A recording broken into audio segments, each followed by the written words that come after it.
Hej, what the fucker, og glædelig Halloween 2023. Svampeinfektion i hjernen. Spøgelsesbyer. Sindssyge hospitaler, hvor patienterne har overtaget. Og meget mere.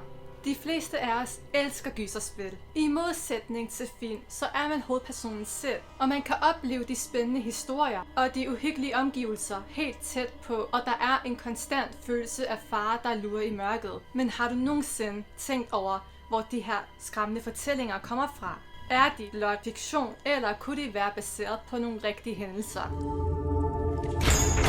For mange år siden var der en by kendt for sin skønhed, sine turistattraktioner og sit pulserende liv. Men en dag blev byen pludselig forladt, glemt og efterladt til de skabninger, der begyndte at vandre dens gader.